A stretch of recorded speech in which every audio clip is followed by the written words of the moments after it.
And a very pleasant good evening, ladies and gentlemen. Welcome to another edition of Tornado Talk. Glad you're able to join us for this edition. A lot to go over as the fall sports starting to get into full swing here at Brevard College and headlining the fall sports volleyball. What a start they are off to.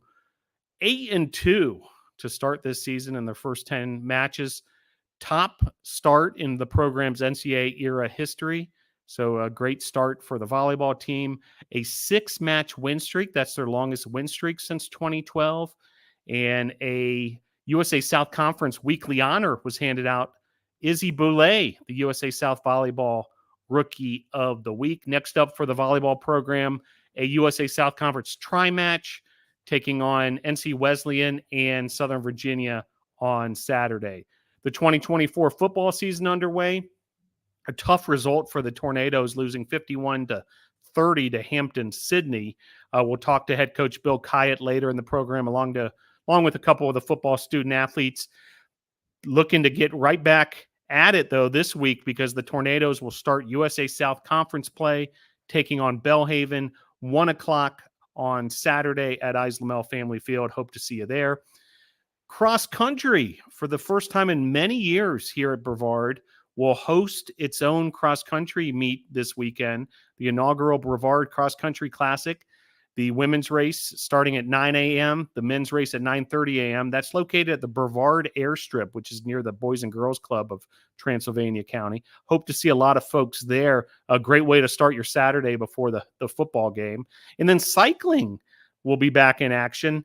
They will be up in nearby Banner Elk, North Carolina, with some competition hosted by Lees-McRae College. That's Saturday and Sunday. Mountain bikes up in Banner Elk. Women's soccer, a 3-0-1 start to start their season. They'll continue with their road matches. They've been playing a series of road games here, but next up will be a trip to Carolina University, 7 o'clock Wednesday in Winston-Salem. That brings us to men's soccer, where the Tornadoes came up big, 10-1, a huge goal total there, taking down Warren Wilson in Swannanoa, North Carolina, and then traveled up to Lexington, Virginia, a rematch of an NCAA Division III tournament game that we saw a couple years ago.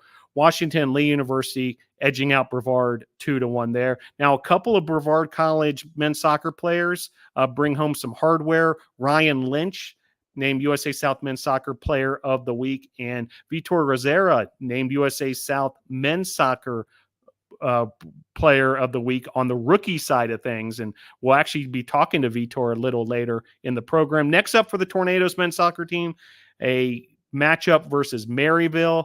That's tomorrow, 6 o'clock at Islamel Family Field. Hope to see you there. Then there'll be an action on Sunday as well versus Berea, 2 o'clock at Islamel Family Field. That brings us to our first guest, head coach El Dana. Really excited to have him on, making his 2024 debut on Tornado Talk.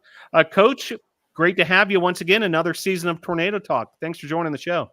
Thanks, Phil. Another year.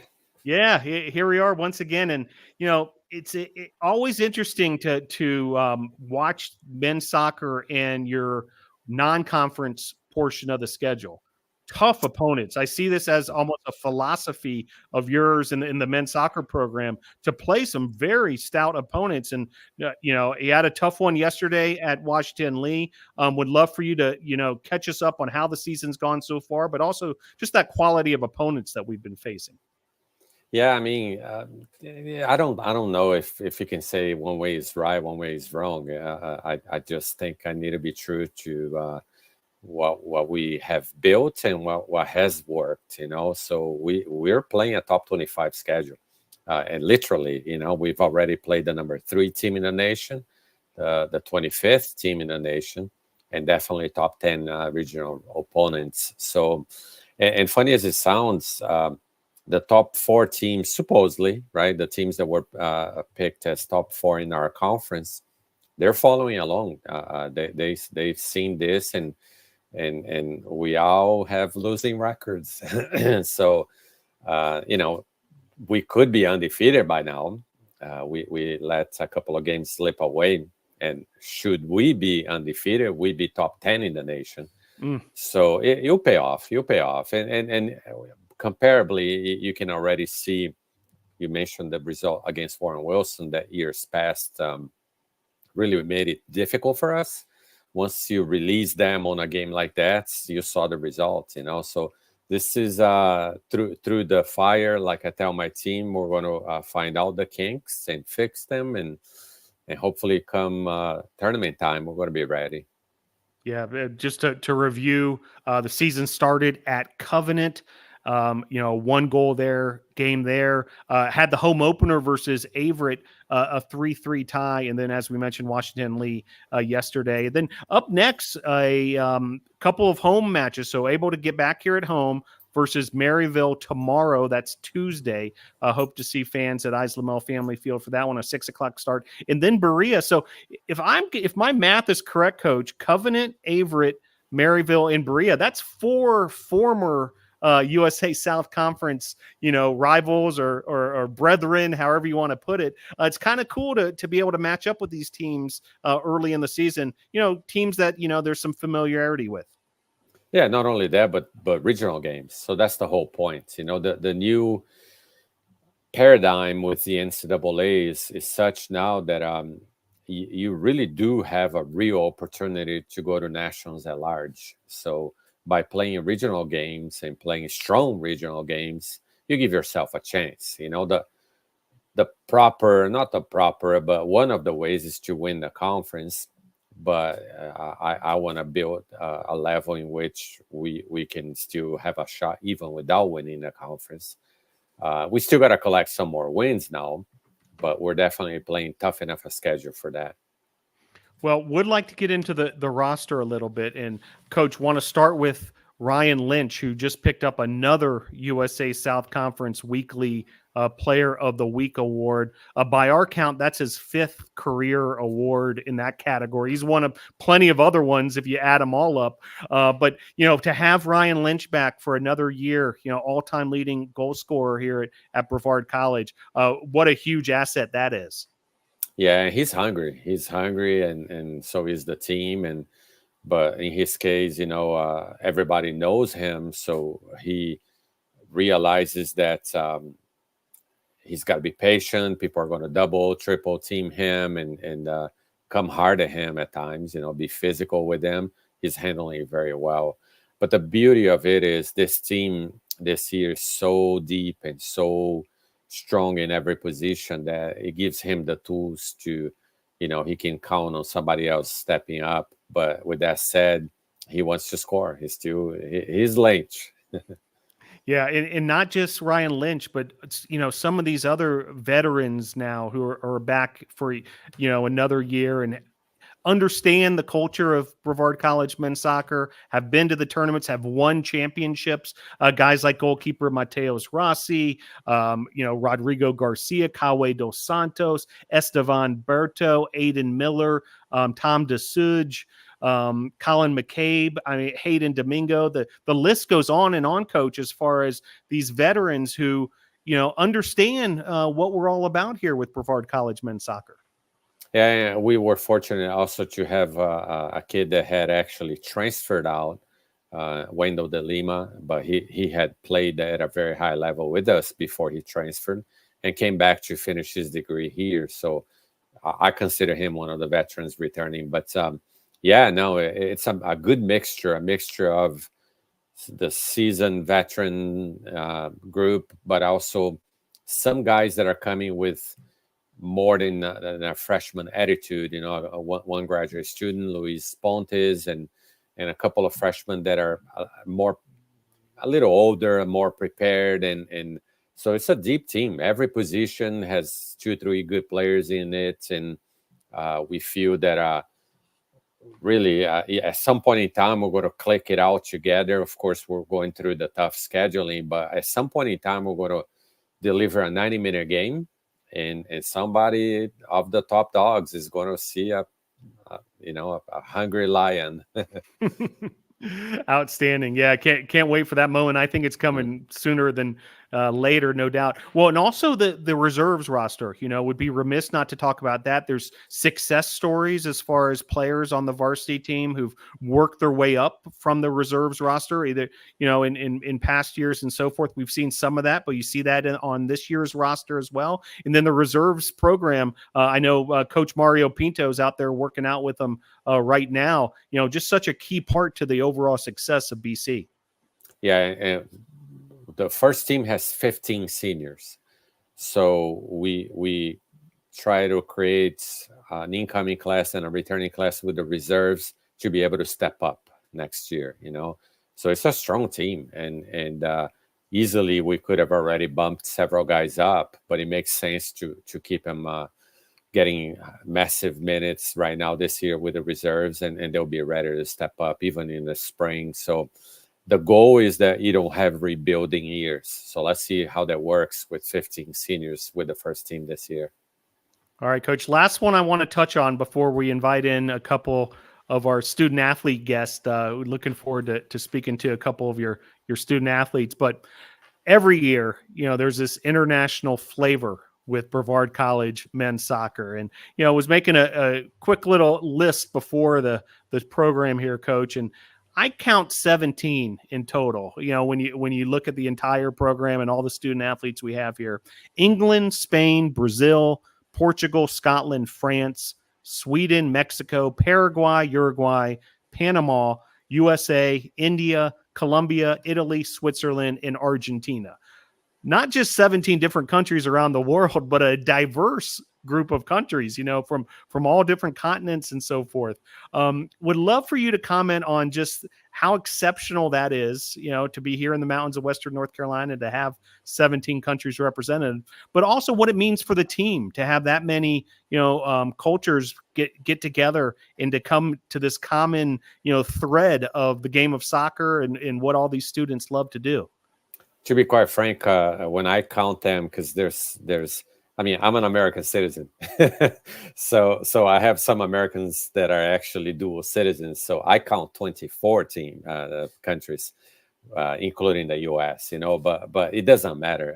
We're one, and America is like that, anyways, right? We all came from somewhere, even if it is grandparents. But the beauty of it is to see them turning this into home away from home, and I sincerely pick on that.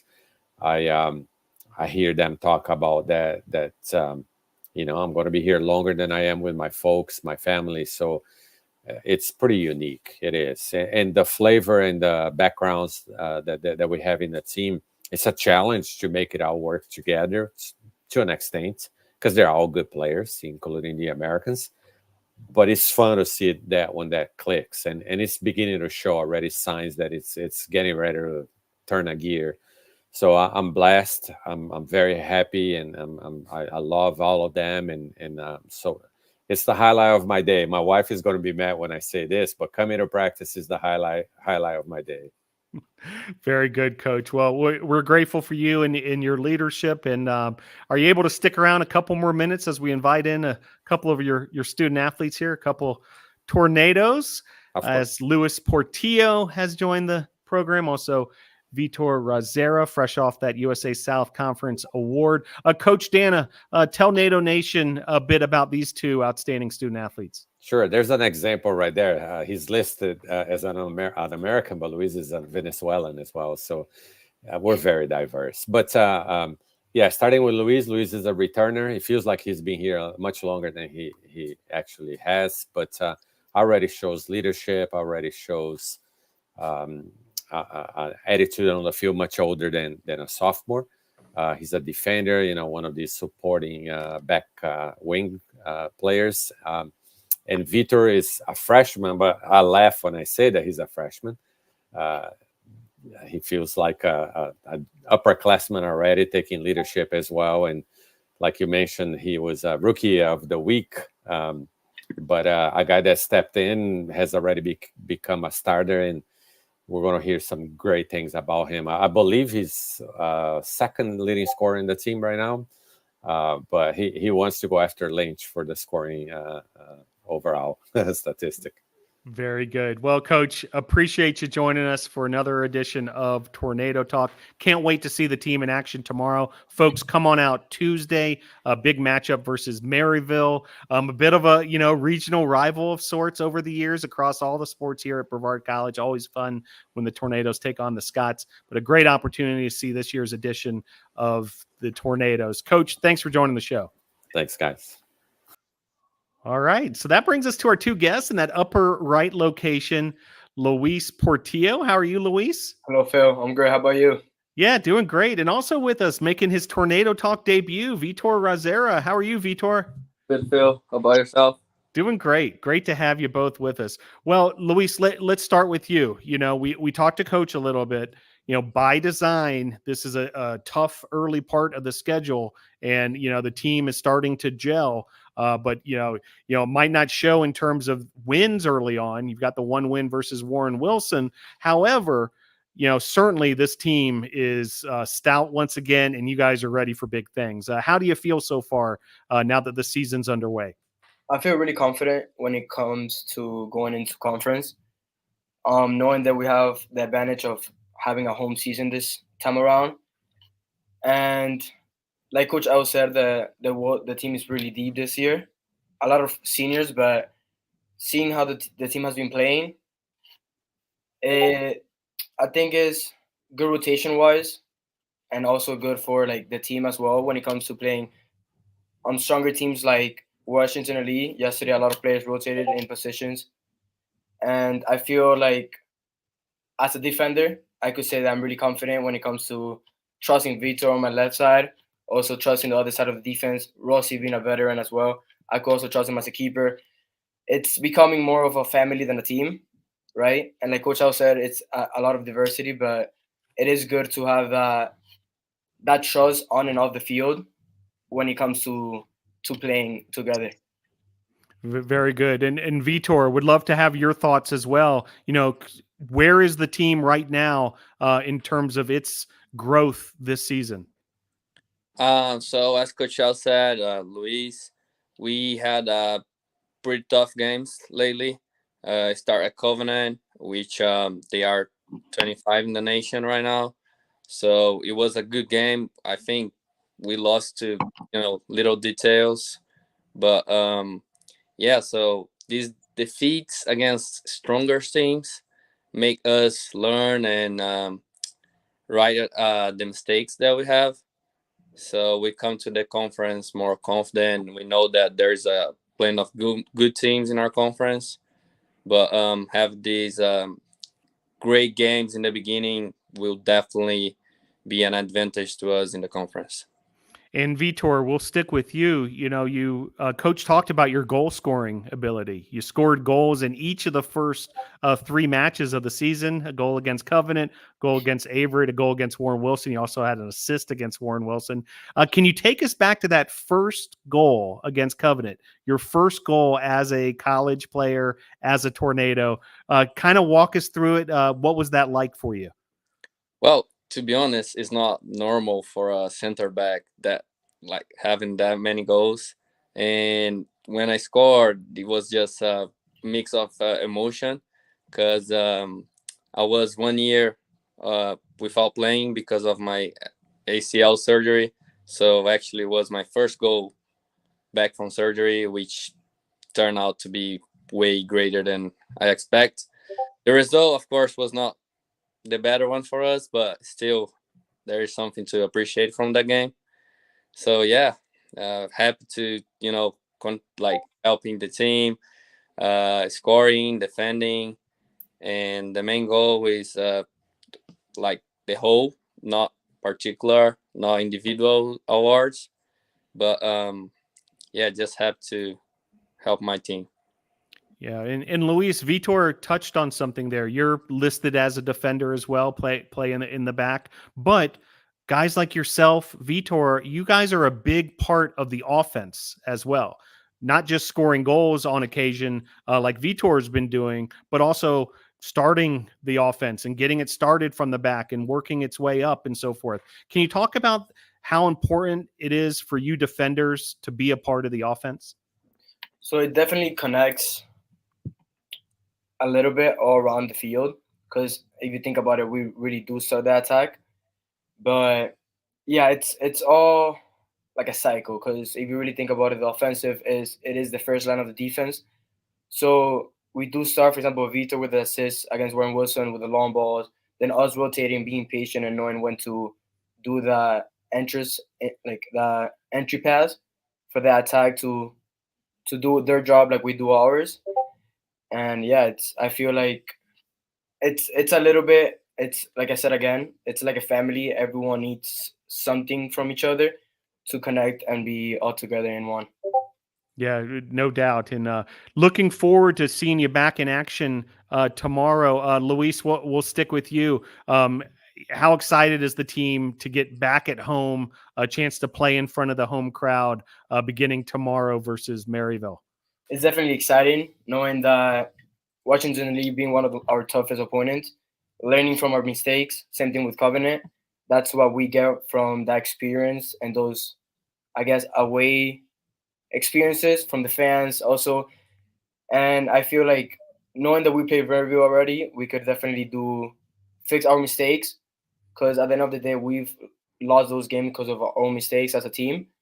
But we lose and we win as a team. So definitely tomorrow we're gonna come out strong, aggressive, and be hungry for that first win that first home win for all us. Vitor from Brazil. We talked to Coach L a little bit about the international flavor of the Tornadoes, but there's certainly always a Brazilian presence here. How does it feel for you to be up here at Brevard College, from Brazil, but with all your brothers from Brazil as well, not to mention your other teammates? It's really, I'm sure it's special for you to be here with so many fellow countrymen. Of course, it makes easier for us, which we are away from our parents, family. So having that people that are experienced the same thing as us, speak the same language, which for some people it's a tough barrier to break. So of course we kind of stay more together, but as Coach L said, Luis said, in the field we are like family. There is no such thing as Brazilian, Americans, or. Yeah, outstanding. Yeah, really appreciate how you answered that, Vitor. Now, Luis, you're from Miami, Florida, where you played high school ball and so forth. Tell us a little bit about your journey, how you were able to find Brevard College coming out of Miami. So actually crazy story because it was pretty late, not my transfer, but I guess my commitment to Brevard. And one of my teammates, Santiago Romero, I think you've heard of him before. He's also from Miami, Florida. And then we play from the same club. And then I was scrolling through Instagram random day, and I saw that he had committed to Brevard. And I was actually looking at Brevard to reach out to Coach L. And then I asked for his phone number, and that's how everything happened. And it was actually pretty fast and exciting for me. Because from having no school to play with, Brevard comes in with open arms, all welcomed, and here I am today, with after 1 year having a ring, and then now a second year trying to get that second ring and going more deep into nationals. Outstanding, Luis. Well, I've told you before, I'm from Miami as well, so it's a great place to be up here in these mountains of Western North Carolina for us Miami guys. Well, tell us a little bit, Luis, about what you're working on in the classroom. You're majoring in computer science, correct? Yeah. So this semester I started with programming and more into the actual computer science major. Last year, I was doing some gen eds more than computer science classes. But yeah, I like it so far. I have fellow teammates. That's a good thing about being in a small school. You have your teammates on and off the field, which helps you out build a relationship with them. I've actually had a Vitor in a couple classes, and yeah, I like it. It's small. It helps you build a personal relationship with a professor, with the school in general, outside of the athletics. So it's again repetitive, but it's more of a family and community than just a teacher and a student. Yeah, outstanding. The experiential education here at Brevard College that's emphasized, and computer science, an exciting major that's fairly new here at Brevard College, but getting some great response. And Vitor, are you majoring in business? Is that correct? Yes. And it's something that we don't have in Brazil, like a particular course called business. Of course, you learn in life how people manage their business, but going deep into is way longer than I thought, and it's something that I'm really interested in, how business works, how people handle managers, everything. So like data analysis and goals accountability, there's a lot of little ramifications that you can go into. And as Luis said, I don't think in this kind of big schools you will have that many help to be there with you. Being here in US, learning another language sometimes not easy, but if you need help, you can count on teachers or advisors, tutors, even coach. So, and mostly friends. So that's one thing that's helping me a lot, and trying to keep going good in classes, going good in the field, and just keeping that level. Very good. Well, Luis, Vitor, a bit of a tradition here at Tornado Talk. You both now have the opportunity to give any shout outs to anyone either back at home or anyone who might be viewing the program or might see it on replay, or just someone who's helped you along the way who you want to say thank you to. Luis, you have any shout outs for us? Well, I'll say the usuals. My parents and the sacrifice from back at home. My girlfriend as well helped me out of the field when it comes more into a mental battle. The dosers, group of friends, which helps with me as a lot on and off the field, and coaches and staff that help me out when I need superior advice on how to get better at the field or in life in general. Very good. Same opportunity for you, Vitor. Thank yous or shout outs? Yeah, I'll try to copy Luis. So I shout out to my parents, who I don't have enough, things to say. I think they are outstanding. One of the main reasons for me to be here. My girlfriend, which support me in every time of my life. So I know it's someone that I can count on. And my friends, like here in Brevard, back in Brazil, they help the things to get more light, not to be too worried about barrier language or being away from the family. So very good. Well, Luis Portillo, Vitor Rizarra, really exciting to have you both on Tornado Talk this evening. Can't wait to continue to watch you both and the entire team this season, beginning tomorrow, Tuesday at Islamel Family Field, Brevard versus Maryville. Luis, Vitor, thanks for joining the show. thank you. For having us. All right. And we're going to switch gears quickly here and take things to the world of cross country, also track and field, as we'll add to the stage here the coaches from the cross country and track and field program. Coach Cameron Eisenhower here on the program. How are you, Coach? I'm doing great, Phil. How are you? Doing great. And also Director of Track and Field, Josh Hall, joining us once again. How are you, Coach? Pretty good, Phil. Well, the reason we wanted to make sure we talk to you this evening is twofold. And we'll start with the first item on our agenda, which is this weekend, the inaugural Brevard Cross Country Classic. It'll be taking place at 9 a.m. on Saturday at the Brevard Airstrip. And what an opportunity for local folks to get the chance to see the Tornadoes cross country program in action, but also some regional opponents. And more than anything, cross country right here in our backyard. It's at the Brevard Airstrip near the Boys and Girls Club. Coach Eisenhower, would love for you to tell us sort of the genesis of this event, but also what is planned for this Saturday. Okay, so this is an event that we wanted to highlight for our runners to have a home meet like other teams do, like volleyball and football and soccer. We wanted to give them that opportunity as well. We just hosted our first track and field meet this past year at home, and we thought it was a great idea to host a cross country meet. Um, Coach Hall's done a great job with getting the colleges involved. I've been focused on getting the high schools there as well for the high school races, and it's looking to be a really great experience. We have 6 college teams coming, a couple D1s, D2, and NAIA national champion as well. So we're really looking forward to that. And with a handful of high schools coming as well, we think it's going to be a great meet for the student athletes.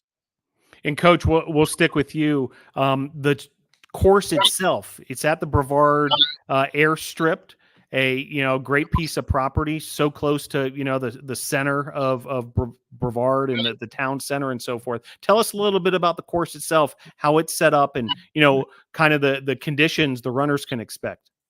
So it's going to be nice and brisk. Saturday morning it's going to be beautiful. It's located right here in the mountains of North Carolina. It's completely flat, entirely made up of grass, so it should be fast. It's 2 1.5-mile loops for the women, and then for the men's 8-kilometer race, it's 2 1.5-mile loops and then 2 1-mile loops to finish it out to the finish line.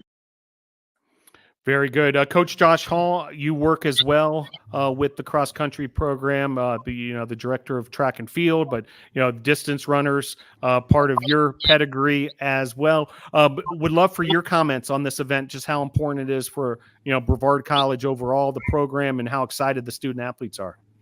Yeah, the student athletes, they're very excited about it, especially having some more home meets. Like this hasn't happened since they've been here. And then also, getting back to our roots. We've hosted meets in the past, especially cross country. I don't think we've ever hosted track except this past year. To get people here on the campus and to see the surrounding area, I think it's a big opportunity for the area, big opportunity for the college, just to get people here and start hosting meets, make Brevard College a well-known place to come and run. Yeah, outstanding. And Coach Hall, we're going to stick with you because we haven't really talked about it here on Tornado Talk yet. It's something that's really been brewing internally here in the athletic department at Brevard College, but some exciting news as far as what's happening with the track and field program. I'd love to just hand it off to you and let you announce, the big news. Yeah. Well, first time since 2018, I believe, we're getting indoor track back. So we'll be competing indoor this year. And so it's a big thing for us, Phil, especially on the recruiting side, the competition side, especially progressing into the season and having these athletes perform throughout the season, leading up to the outdoor conference championships. And so to have 2 conference championships for indoor and outdoor now is going to be very big for us, especially with the new track that just come on campus as well. Big things are starting to happen here at Brevard for the program. And let's touch on that also, Coach Hall, a facility facelift as far as the track goes itself, the Frank Patton track, which has always been such a great resource for Brevard College, for these student athletes in the track and field program, but for the entire community as well. Some big news there this past summer as far as a revamp goes. Please tell our audience, exactly the new track, what it's all about. Yeah, it was a generous donation. We thank Frank Patton and his family for everything he's done. It's a generous gift, and it's honestly a brand new facility that'll lead to a lot of home meets and opportunities for us as well. Hosting high school invitationals, maybe potentially hosting high school regionals, but also having somewhere to be that's a very nice facility for our own athletes and having them compete on that track as well. It is a brand new surface. It's nice and bouncy, which is going to lead to fast times. And so I'm hoping a lot of colleges will come and a lot of high schools will come throughout these meets, and Brevard will be the place to be here in a few years. So some exciting news there on the track and field front. Not only the new track surface and the new design over at the Frank Patton track. A big thank you to the Frank Patton, the Patton family, but also indoor track and field returning. Can't wait for that first meet on December the 6th. Practice will start even sooner than that, and real exciting stuff there. So back to Coach Eisenhower, because this weekend we want to make sure we get some folks out there. 9 a.m. start for the women's race, 9:30 a.m. start for the men's race at the Brevard Airfield. We're going to have a senior day ceremony at 8:30 a.m. with Haley Lane Miller and also Sandra Diaz Martinez. We'll be talking to Haley Lane in just a few moments, but would love for your sales pitch, Coach Eisenhower, especially for folks who might not have ever seen a cross country meet in person. Let's get some folks out there. It's really a cool event to get to see live and in the flesh, but would love to hear from your perspective. What makes spectating a cross country meet an appealing option for somebody on a Saturday morning? I think it's really a unique sport and a unique atmosphere for the fans to come out and see. There's no timeouts. Like in other sports, it's continuous action the entire race from the moment the gun goes off until they cross the finish line. There's a lot of strategy that goes in to it, and I think that's another great thing as well that you can kind of see unfold and really watch it and really get excited about it. And I just think it's a great atmosphere that people will come out and want to see and be a part of and really get to experience for themselves.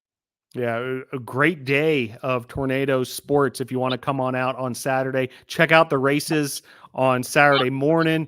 They'll be done. The collegiate races, at least, will be done in time for you to get on over to Islamel Family Field, and you're tailgating before the 1 o'clock kickoff against Bellhaven.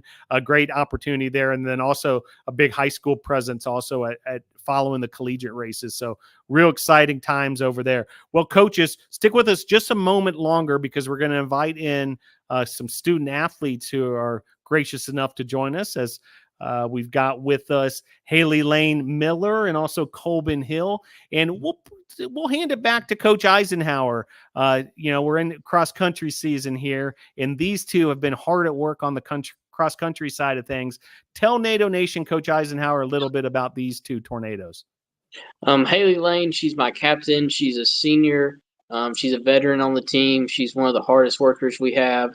She's a great academic, great kid overall, and really love having her be a part of the team and helping us out there. Colbin, he's from Key West, Florida. He's a freshman. He's our number one runner currently right now on the men's side. He's a diligent worker. He also has some other things going on around campus he'll tell you guys about later. But really excited for these two and the whole team as well, and think they're a great representation of our program.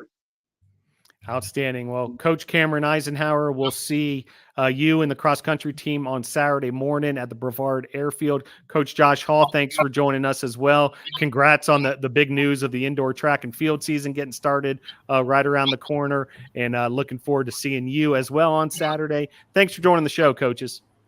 Thank you for having us, Phil. All right, there they go. And joined now by senior Haley Lane Miller in that bottom location. Haley Lane, how are you?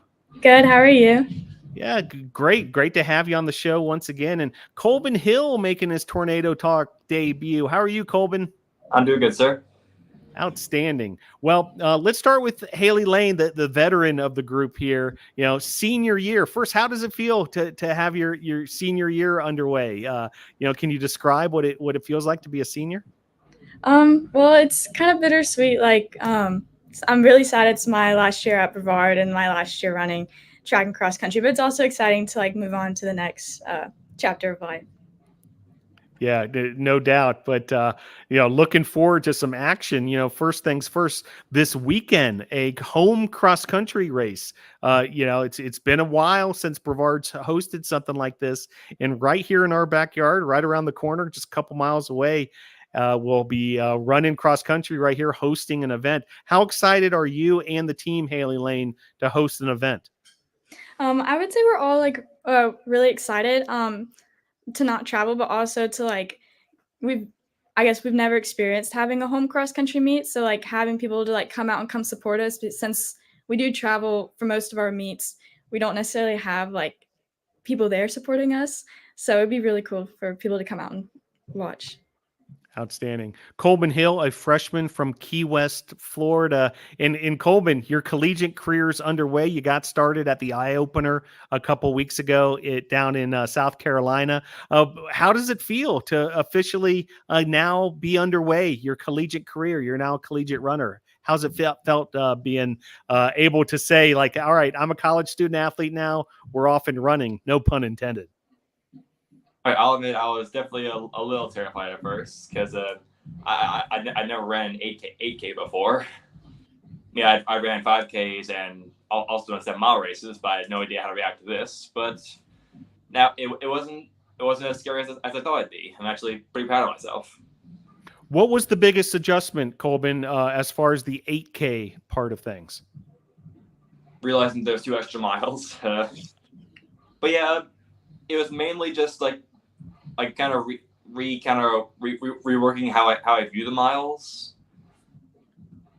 Like I used to view it as like hard at first, hard in the middle, but then like at the end, leave it all in the grass. Just like keep going until you're almost ready to pass out the finish line. Yeah, no, makes a lot of sense, and I'm sure we'll be witnessing some of that on Saturday as far as that approach of things.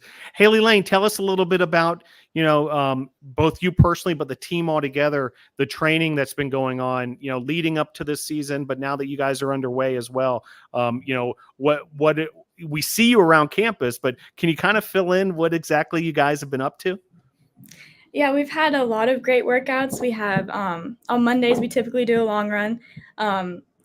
So that's like girls are like 70 minutes, boys are like 90 minutes of just running up the mountain. And then Tuesday's an easy run, Wednesday's a workout, Thursday's an easy run, and then Friday's an easier run, and Saturday's another workout. So we've been working really hard, putting a lot of miles, and yeah, we have exciting things to look forward to this season.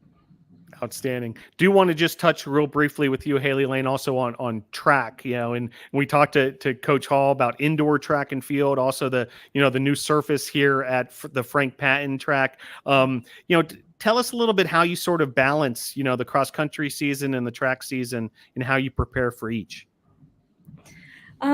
It's definitely a hard switch between cross country and track for me because I go from, I'm a sprinter for track or more of a sprint hurdler. But the coaches are really good about working with us and like making sure we're able to balance everything. And they'll give us we'll have like a week off in between cross country and indoor. And then, so they're really good about working with us. Yeah, it makes a lot of sense. Colbin Hill, we mentioned out of Key West, Florida. Tell us a little bit how someone from Key West finds their way to Brevard College. What was that process like for you?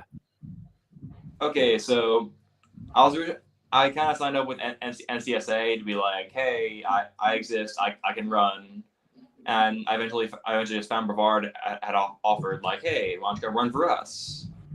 So I looked into it, and I had my major. It seemed like a very nice place that like it could really work my accommodations because I have a bit of processing delay. So a smaller college definitely fit me more than like a larger college where they don't even know your name. And it also came with the added bonus of having seasons. In Key West, you have either hot or hurricane. Well said. Definitely a fun factor. Yeah, no doubt. Well, we're glad to have you up here, Colbin. No doubt about that. And hope you enjoy the seasons which are coming. And you made the perfect segue when it comes to these interviews because you've already found your major, correct? Digital art. And can you tell us about that and what you've been working on? So a lot of my classes are kind of art based right now. I'm kind of relearning the basics, which I'm pretty glad I'm doing because for most of what I learned, I'm like mostly self-taught as an artist, and a lot of the art classes I took in high school really didn't teach me. They were more like, "Hey, do art. Hey, you did art well. go on to the next one. Like this actually feels like I'm actually learning. Great. Yeah, outstanding stuff. And one more before we get back to Haley Lane. Was talking to the coaches earlier, and they said, you've got to ask Colbin about this club here at Brevard College that he was able to get off the ground. Hats off to, for you, to be able to launch a new club here at Brevard College. Tell us about it. Okay, so it's a very loose idea right now. I'm calling it the World Builders. Basically, it's a club based around like writing stories, creating characters, designing worlds, creatures. You could draw, you could write stories, you could write poems, you could draw weird creatures. I myself am like I want to focus my art towards character design and telling stories. So, which kind of matches well with like the art and communications that I have right now. But I kind of just wanted to find more people who kind of thought like me. People who like stories, people who want to create but don't really have an outlet for it or don't have motivation. And I kind of want to group us together and we can work off each other. We can like bounce ideas off each other. We can criticize each other's ideas. We can kind of write a whole collective story as a group and maybe get it published one day. I don't know. It's like I said, very loose. We've only had like 2 meetings, but I'm actually pretty proud of it. Outstanding. Well, congratulations again. Best of luck moving forward as you continue to develop the idea and it continues to gain traction here at Brevard College. Haley Lane Miller, senior year, we mentioned that, an outstanding student athlete here at Brevard College. The last 2 years, you've been named College Sports Communicators academic all-district performer. You're majoring in chemistry, certainly a big academic load there. Catch us up on what you've been working on academically and, maybe even looking further ahead, what you're thinking of doing with your degree once you graduate. Yeah, so we're working on our senior projects. So we've been looking at doing like environmental chemistry. We each get to pick like what we want to do, and I think I'm deciding to do environmental chemistry. Some exciting news is in January I'll be studying abroad in Iceland. It won't interfere with track, but before track season I'll be studying abroad, and so that's exciting. And then after graduation I'm planning on going to grad school. I'm not sure if I want to do environmental chemistry or forensic chemistry, but I'm looking at grad schools right now. Wow. Iceland. Outstanding, Haley Lane. Congrats on that opportunity. Can't wait. We've got to get some sort of photo of you in Iceland with the Brevard cross country and track and field gear and so forth. But congratulations on all your success and best of luck moving forward as well. Well, we'll stick with you, Haley Lane, so Colbin can kind of see how we do things here at Tornado Talk. But we have a tradition. Shout outs or thank yous. You get the chance to say thank you or give a shout out to anyone who might be listening or who you just want to say what's up to. Haley Lane, you got any shout outs for us? Yeah, I would like to thank my family for supporting me and Coach Hall and Coach Eisenhower for always supporting me. And shout out to the rest of the team and Sandra and Channing for just always running with me. Outstanding. Colbin, you have any shout outs for us? I might have a few. Shout out my mom for always yelling at me to run faster back in Key West. My dad for always checking in on me. My brother for motivating me to run in the most annoying way possible. He's also following in my path now of actually joining a cross country team in high school. And I also want to shout out to both my new team and my old team. I used to be a captain of my old team, and I hear they're doing pretty great now. Great stuff. Appreciate that, Colbin. So excited to have somebody from Key West, Florida. I'm a Miami guy myself. I've spent a lot of time in the Keys, so I'm excited to have you on board here. And best of luck this season. Can't wait to see the two of you and all the cross-country team in action on Saturday for the inaugural Brevard XC Classic. We'll be out there, and good luck this weekend and beyond. Thanks for joining the show. Thank you. All right. Well, we're going to switch gears quickly here as we will invite onto the program head coach Bill Kayed. Coach Kayed, how are you? Excellent, Phil. How about yourself? Doing great, thanks. Well, glad you're able to join us. I know it's a busy time with back-to-back home games to start this season, but we're underway officially, Coach. The 2024 football season got started on Saturday. Tough result for the Tornadoes. Hampton-Sydney taking the win, but the first one is in the books. We're on to Belhaven and USA South Conference play already, but could you sum up to Tornado Nation, how meaningful it was to get that first game underway and the season underway? Yeah, it was a little disappointing for me because I had that earmarked and set aside for my dad's 89th birthday gift. He was set ready to watch that, which he did back home in Nashville, Tennessee. So a disappointment that I couldn't grant him that gift. However, it really was a game that had three stories to it, if you will. The way we started in the first quarter, Hampton-Sydney beat us in that first quarter 14-7. And I wasn't surprised that it had played out that way because Hampton-Sydney had already played a game, had the opportunity to get the kinks out and really iron out the things that they needed to do and eliminate mistakes. And for us, it was a little, we had the energy coming out. But still, it's the first game, and you don't want to say it out loud, but there still is a little bit of anxiety, perhaps when you're out there, as eager as you may be to want to get on the field, they're still a little bit slowing you down. So that put us down 14-7. And then if you watch the second and third quarter, that is exactly what I expected Brevard College football to look like in the fall of 2024. We outscored our opponent 23-7.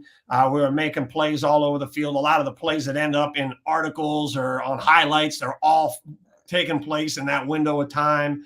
And that was really, really what I was hoping to see from our program. And then the unfortunate event was the fourth quarter. And that was something that I had never been a part of really in my football history as a player or a coach, to watch things unravel like that. And obviously we've evaluated all that to come to a decision as to why those things played out the way they did. But when it's all said and done, the bad news is that we weren't able to gain a victory. The good news is that game was not within conference play. So it won't hurt us as far as our chances to win the USA South, which of course would be our ultimate goal. Yeah, and that conference play begins in week 2 for our purposes versus Belhaven this weekend at 1 p.m. Could you tell us a little bit about the week ahead? Belhaven, the defending champions of the USA South, coming to town. That's right. So the schedule doesn't get any easier. So we finished our season last year in Jackson, Mississippi, on their field, and actually watched them celebrate as they won the USA South. So Coach Symington actually brings it up to our team time and time again about the feeling we had that we weren't able to achieve a win on that field, and they were, and allowed them to celebrate. So we saw what it was all about. We saw the excitement in their eyes and know, hey, that is something that we want to experience. So for them coming out here now to start off the USA South conference play, it's an opportunity now for us to take hold of the lead and stay out in front. And this is now going to be the second week in a row that we are going to go against an opponent with a new coach. So as a new coach for Hampton-Sydney, it's difficult to really know their identity and what they're all about because it's the first time. And now this is going to happen again. So what we know about Belhaven and the identity that they had as the champions, it's now an entirely different team. Now, a lot of the players are the same, a lot of returners, but still it's a different picture now. And all we can do is evaluate what you see on film and not from having played the team over and over again. And just a little more on Belhaven. They come in 0-2, but we can't let that deceive us because they've played some quality opponents, especially I noticed Trinity from Texas, a perennial power in D3. Wow. Well, obviously, the worst thing that you can do in sports is underestimate your opponent. So there's a long list of history of people or teams that have done that, and it has cost them dearly. So all we know is that they're the reigning champions. That's what we know. We also know that on the defense especially, they have a lot of returners. So when we look at this opponent, we look at their offense and we say, wow, look at the size of this offensive line. They have some very, very large people on that offensive line. And what they do better than a lot of teams that we see on film is they can double team the opponent, which means an offensive lineman and an offensive lineman come together and they work to push that line of scrimmage and then climb up to the next person to block, to give plenty of room for the running backs to go or for the quarterback to be in there to pass. So that's what they do offensively. Defensively, they have a great mix of schemes. So it's not a certain situation where you can just look at numbers and charts and say, oh, well, in this situation, they'll certainly do that because that's what the numbers suggest. They're very good at how they mix things. So it'll be a great test for our guys to be able to understand our game plan and apply it to what they see out on the field on Saturday. Outstanding. Appreciate that, Coach. Can't wait to get back after it on Saturday. Do want to just go back to this past Saturday's game and mention a couple of individuals. Zachary Orr, 205 receiving yards.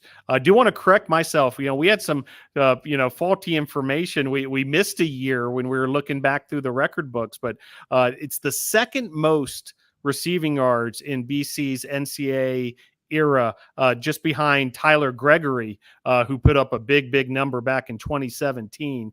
So little apologies there for Tyler Gregory. Don't want to forget about his performance, but what a day from Zachary Orr, including a deep shot early on, 80+ yards on that one alone. And it was no surprise. And what's really impressive to me is that as an opponent, you're going to look at, in this case, our offense, Brevard College offense, and you're going to say, all right, who frightens me and who do we need to stop? All right, well, certainly number 2, Zach Orr, is on that list. So when somebody is trying to take somebody out of a game and they can still produce those kind of numbers, that lets you know just how exceptional of a player Zach Orr is. And, I played wide receiver and I was a receiving tight end for a long time. And I've made some, pretty decent catches myself too, but I've seen a lot over the years, some incredible receivers making some great catches. But I will tell you what, there was one catch in that game that Zach Orr made that I don't know that anybody else on the planet could make. Running full speed across the field, ball behind him, and he literally just bent backwards and arched his back and caught it on the back of his head. I mean, that was a spectacular catch. One that should be seen over and over and over again. And, I'm just, obviously the disappointment that you can have that kind of performance and it doesn't lead to a victory.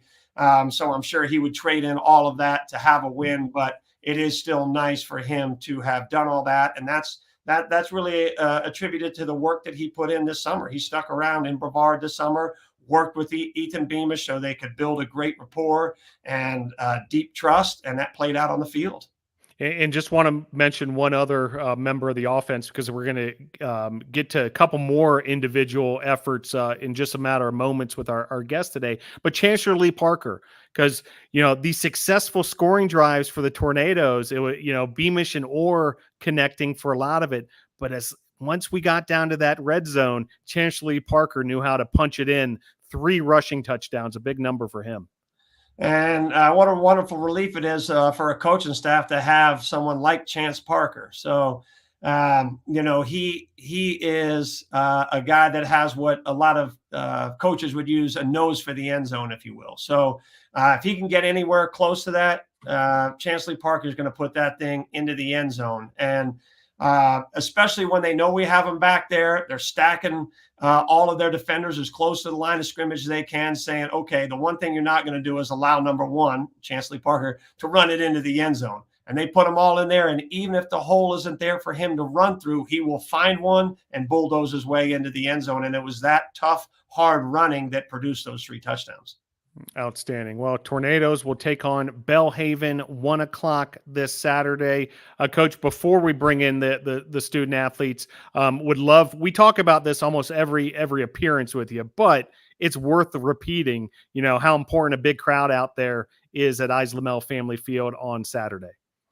And it's hard to believe that when you actually can't hear individual sounds of people saying, hey, go number 2, or, run and catch it number 6. Like you may not hear those individual words, but you can hear the actual roar. And it's this sound and the echoing that all uplifts the team And it is a night and day difference between coming out into something that would be like a bubble or a vacuum and there's absolutely no noise versus what we get at Oslamel Family Field, which is this uproar that uplifts every one of our players. And I promise you, they play far better with all of that interaction from the crowd. Outstanding. Well, folks, Belhaven on Saturday, USA South Conference opener, a huge matchup for the Tornadoes. I hope to see a lot of folks out there. Coach, stick with us just a couple moments longer. We're going to invite in our student athlete guest, Reggie Taylor has joined the conversation. Also, James Woods. Coach, before we let you go, let NATO Nation know what these two are all about. Okay, well, on the bottom right, you have Reggie Taylor.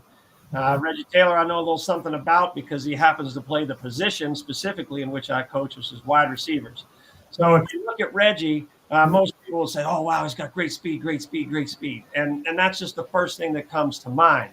But oftentimes when you have speed receivers, by the time you put on a helmet, by the time you put on shoulder pads and you put a defender in front of them, that speed just disappears. And you wonder, why are they so fast on the track? And they get on the football field and they don't look like that.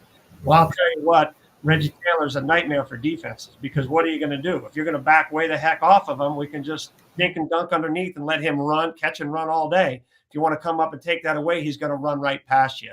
So he's a spectacular weapon for our offense, and he continues to allow us to move that ball down the field. And then don't sleep on the things that he did on special teams for us with some big returns and really flipping the field. So he's a joy to coach and just a wonderful young man to have in my room. Okay, on the bottom left, you got James Woods. Okay, so James Woods, the way I remember his career starting is the way it has continued to be. When we needed a clutch moment and we're not really doing much against Averett, comes off the edge and blocks a field goal attempt. And from there, his career has just soared. And if you see his leadership on the defense, I know he has aspirations of playing football like many of our former Brevard College football players are doing. They're continuing to play football on the professional level. I know he has those aspirations, and he trains just that way. He leads just that way, and that's why he's a sure tackler most of the time. Sure tackler, and then makes big plays when we need him. I mean, and I'm sure you'll bring it up when you talk about him with that just devastating turnover for us on offense, going in just 1 yard away from the end zone. In fact, probably a half a yard. And then he bails us out with the pick six. So, and that's just really who he is in a snapshot. Just that play right there, he can take matters into his own hands and change the game for us. Outstanding. Coach, we'll see you Saturday at Islamel Family Field for the big matchup versus Belhaven. Thanks for joining us this evening on Tornado Talk. Okay, I appreciate you having me on, Phil. Thank you. All right. Thank you, Coach Kyatt. Appreciate you. And with us, as Coach Kyatt helped introduce these two student athletes, Reggie Taylor in that upper right location. How are you, Reggie? Doing good, Phil. How are you? Doing great. Great to have you with us. And James Woods, good to have you on the show. How are you, James? Well, I'm doing good. It's good to talk to you.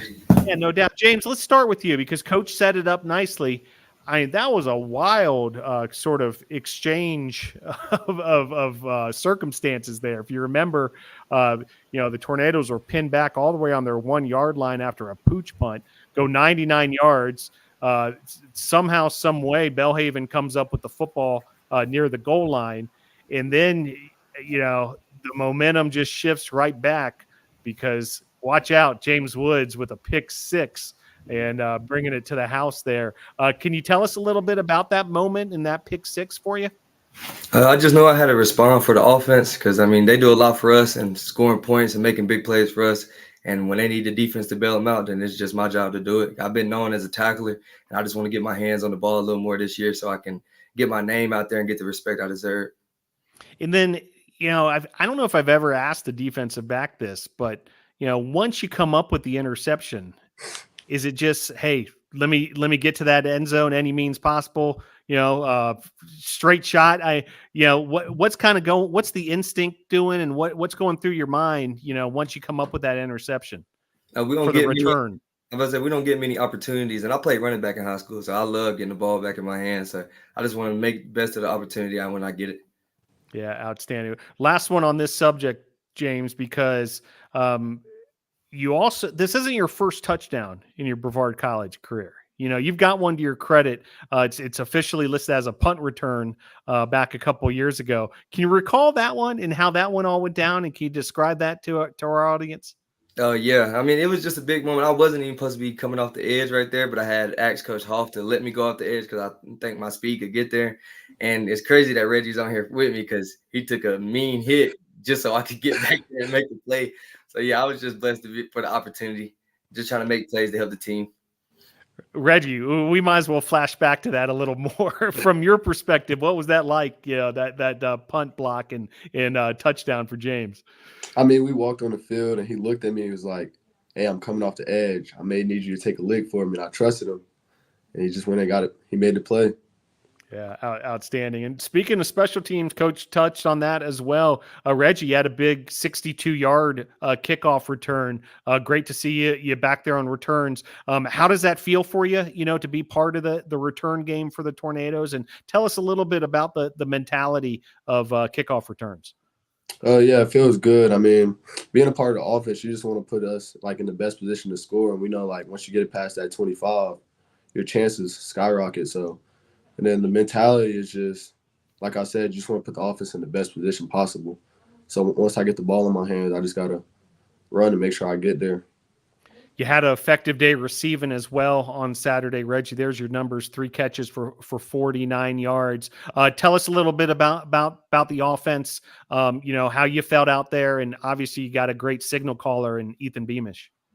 Yes, sir. I mean, with it being year 3 in the program, I'm getting real comfortable in the offense. And we know we have weapons to spread the ball around. So just when the opportunity presents itself, I just got to go make a play. Yeah, dude, and that you did. So congrats on a good start there. Now, from a team perspective, obviously this wasn't the result you guys were looking for, but I applaud you. What I'm feeling around campus today on Monday is turning the page and looking towards Belhaven and the start of USA South Conference play. Reggie, can you describe the mentality of the team this week heading into that Belhaven game? I mean, yeah, like you said, it's not the result that we wanted, but playing football, you just got to be able to flip that page and know that that's not going to really affect. We want to go 8-0 in conference and get a conference ring. Rather take an early loss out of conference and fix the mistakes. So when we get in conference, it's just like practice cakework. Yeah, James, can you add to that as far as the mentality of this week and putting that game behind you and getting ready for Belhaven? Yes, sir. I play defensive back, so you got to have a one-play mindset. You can't just sit around and dwell on what happens. And so, a lot of teams got a scrimmage, and we didn't get to scrimmage nobody. So I look at that as our scrimmage. And like you said, we're going into conference play, and then the games that count. That's the games that's going to get us a ring or not. Yeah, outstanding. Reggie Taylor out of Charlotte, North Carolina, now in his junior season. Tell us a little bit about your football upbringing, Reggie. When did you get started? When did it kind of become serious? And then how'd you find Brevard eventually? Yes, sir. I started playing football real young in a city called New Bern, North Carolina on the East Coast. And then my dad, he moved me to Charlotte when I turned 6, and I started playing football there. And then that's when my love just continued to grow for the game. Then going into my senior year, I had no offers and had a pretty respectable season. And then as my season concluded, I talked to a former coach, and he just told me we'll use you here, right? And then I came up here for a visit, fell in love with the atmosphere, the culture, and just decided to come play football up here. Outstanding. And we had coaches from the cross country and track and field program on earlier.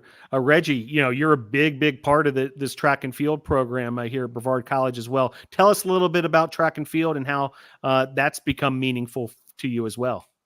Yeah, it's crazy. At first, I wasn't really a big track fan, but it helps in football a lot more than people know. So just having a sport out of season to keep me in shape and compete and keep that competitive nature is just something good to have.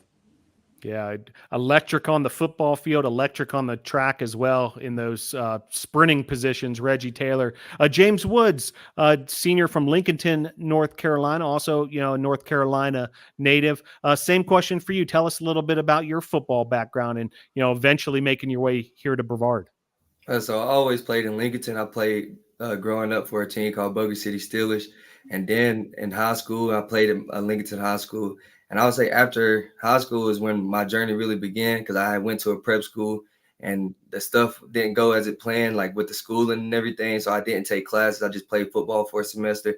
And then I ended up transferring to Lewisburg College and played there for a year and a half. And then I had a financial situation that led to me not being able to play football. So I was just working for a year and a half before I came here. And then that's whenever, like, I think some Trail had sent one of the coaches my film, and I just got off of work. And then I ended up seeing the email about them wanting me to come up here and play. And I was just blessed with the opportunity. And then coming up here, I love it, being in the mountains, and then just meeting a lot of new people. Yeah, fantastic. Just so happy both of you guys made your way here eventually. It's interesting to hear everybody's story, how you got here. But bottom line is you're Tornadoes, and you guys are a tight-knit group there on that football team. Last one before we kind of switch off the field. Reggie, Belhaven on Saturday. What's going to be the key to the Tornadoes coming away with the victory? Oh, we just got to stay focused and locked in this week. You can't, like you said, we were talking to Coach Kaya, they have a 0-2 record, but we can't really look at that. We got to look at they were the reigning champs last year, so we got to see them celebrate everybody that's returned.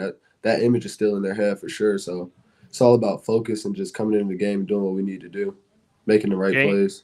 Yeah, no doubt. James, key to victory?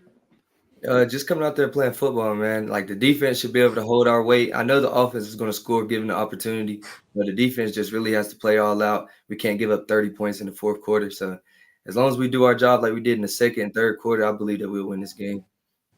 Very good. Yeah, looking forward to Saturday versus Belhaven. Reggie, catch us up on what you're up to in the classroom. What are you working on academically? Yes, sir. I'm a exercise science major, so just focusing on those classes, getting my credit so I can graduate. Outstanding. Have you thought a little bit what you might want to do with the exercise science degree once you graduate? Yes, sir. I mean, the plan is still to go play football somewhere else, but ultimately I'll be like a personal trainer of some sort. Very good. And James Wood with us as well. Senior James, tell us what you've been working on academically. What's the degree going to be in? I'm a psychology major, so I'll be getting a degree in that. But I got the same plans as Reggie. I plan on playing football after this, God willing that I get the opportunity. But I mean, if it doesn't work out, then I plan on just going back to my high school and coaching and helping with that. So we'll see how it all plays out. Very good. Two gentlemen who love the sport of football, beyond just playing it, but it sounds like you guys just eat it up wherever you can, sort of thing. Reggie Taylor and James Woods. Well, you guys know the drill. We'll start with Reggie. Got shout outs and thank yous for us, Reggie? Yes, sir. First off, you got to thank God. Without him, I wouldn't be here. Got to thank my family for the support. They travel with us every game. Got to thank the coaches and my teammates for sure. James, shout outs? Oh, yes, sir. Just like he said, I just want to give thanks to my Lord and Savior and just push more people to give their life to Jesus and repent from your sins. We all don't live a perfect life, but we all can be a whole lot better. And following Jesus is going to help everybody. And just shout out to my mom and dad and my sisters back home. Appreciate that. Reggie Taylor and James Woods. Really great to talk to you guys on Tornado Talk. Can't wait to see you back in action on Saturday. Big one versus Belhaven, folks. Get on out there to Islamel Family Field. 1:00 kickoff Saturday, Brevard versus Belhaven. Reggie and James, thanks for joining the show. Yes, sir. Appreciate you. All right. Well, that wraps up another edition of Tornado Talk. Big thank you to our producer, Caden O'Brien, and also working behind the scenes, Emily Denega and Cassidy Hutto. Appreciate all their work as well. Appreciate our guests this evening from football and track and field and cross country and also men's soccer, all sorts of action. There's a men's soccer game tomorrow at 6 p.m. at Islamel Family Field. Reserves men's soccer will be in action on Thursday night. And then the football game on Saturday at 1:00. And don't forget about that cross country meet on Saturday morning. Hope to see a lot of folks out there as well. Big thank you to you, NATO Nation, for tuning in to another edition of Tornado Talk. We'll see you next Monday. Go Tornadoes.